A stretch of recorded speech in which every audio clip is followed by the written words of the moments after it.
para mujahidin wal mujahidah. Kalau dalam satu hadis, insya Allah kalau kami nggak salah, insya Allah hadits kursi yang berbunyi, al-ikhlas sirun min asrori, istauda'tuhu qalba man ahbabtuhu min ibadi. Allah berfirman dalam hadits kursi yang maksudnya kurang lebih, ikhlas itu siri, setengah daripada siriku Allah, yang kusimpan di hati hambaku yang kucintai.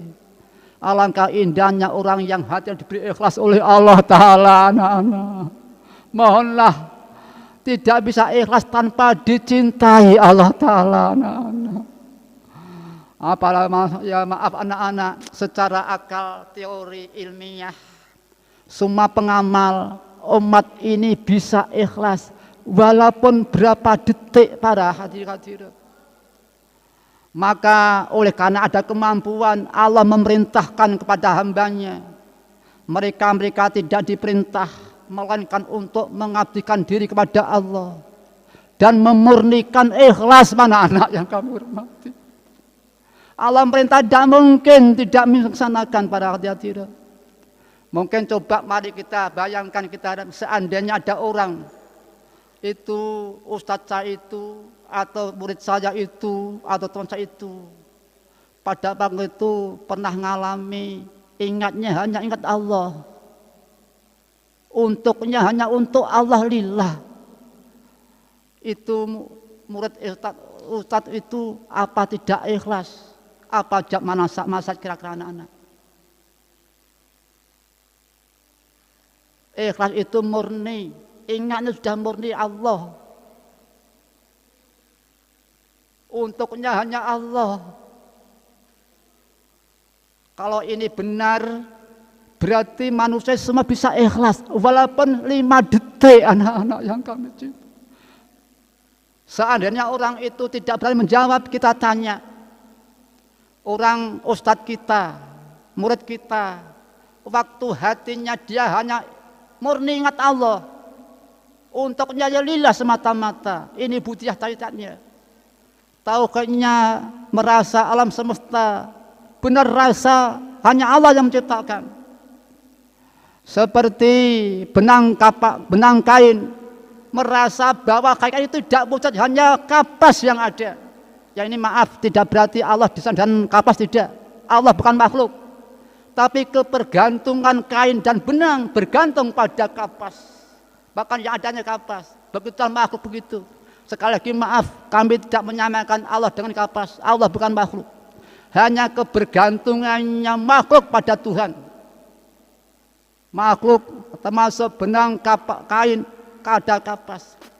Orang yang ingatnya pas memandang kain lebih kelihatan fokus pada kapasnya. Apalagi tidak kelihatan kainnya. Untuknya hanya Allah. Apakah tidak ikhlas orang seperti itu? Kemudian kalau tidak ada yang menjawab, saya tanya lagi. Kalau itu ramalan ikhlas, beranikah Anda menyalahkan? Kalau berani tanda tangan mengatakan tidak ikhlas seperti itu? Secara logika, maka bisa ikhlas pada anak-anak. Dan ini alhamdulillah di akhir zaman ini Allah memberikan kenikmatan cara untuk meningkatkan nilai akhlak kita pada Allah dan Rasulnya dalam segi mental, akhlak, rohaniyah anak-anak kami. Mari kalau kita nanti misalkan coba kita lihat, kita coba, kita seker ingatnya, mungkin fokus ingat Allah hanya lillah semata-mata beberapa detik. Kita fokus hanya perasaan yang menyatakan bisa. Kenikmatan bisa ini bukan kecil para hadirin. Apalagi kita menyadari tempatnya lupa, tempat salah, tempat zalim, akan kabur, kita jihad, fokus lagi, hanya Allah lagi, akan kabur lagi oleh nafsu kita. Ingat lagi, itulah jihadun nafsi. Sebagian sabda Rasulullah Sallallahu Alaihi Wasallam, ini jihad tadi dalam bidang mental, iya dalam mental. Mungkin bidang lahiriah umpamanya, mungkin kalau bidang lahiriah mungkin berbagai macam banyak dalam kehidupan. Itu terutama bidang hati. Jadi jihadun nafsi, bidang hati seperti itu diantara. Kalau kita mau dan tetap paham ini, mari kita mencoba atau meningkat lagi. Kita banyak ikut akhlaknya Rasulullah Sallallahu Alaihi Wasallam. Kalau para sahabat ini mohon dinazar Rasulullah Sallallahu Alaihi Wasallam ada di Al-Quran. Pada waktu itu para sahabat pada Rasulullah maksudnya mohon diperhatikan, dibimbing, diayomi dengan memakai kata-kata ra'ina.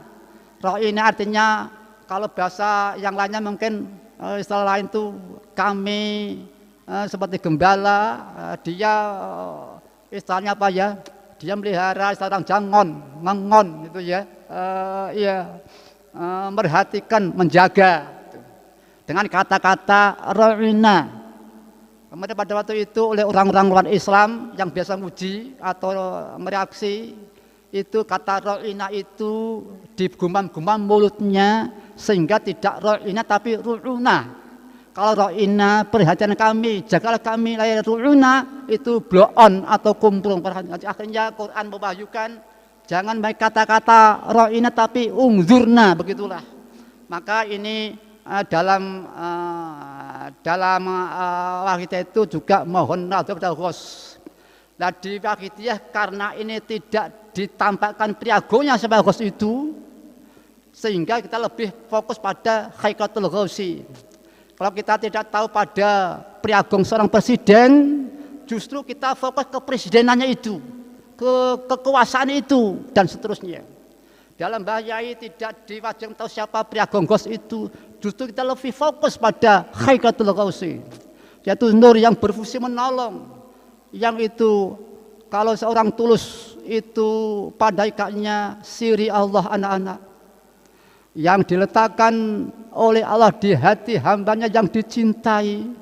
Berarti kalau ini secara logika kesimpulan lahir, berarti Masya Allah betapa nikmat jadi manusia para anak-anak, diberi kenikmatan Allah yang begitu besar oleh Allah Ta'ala. Ada kesempatan jadi kekasih Allah, siri Allah dan jiwanya, walaupun beberapa detik para mujahidin. Mudah-mudahan kita nanti sering begitu.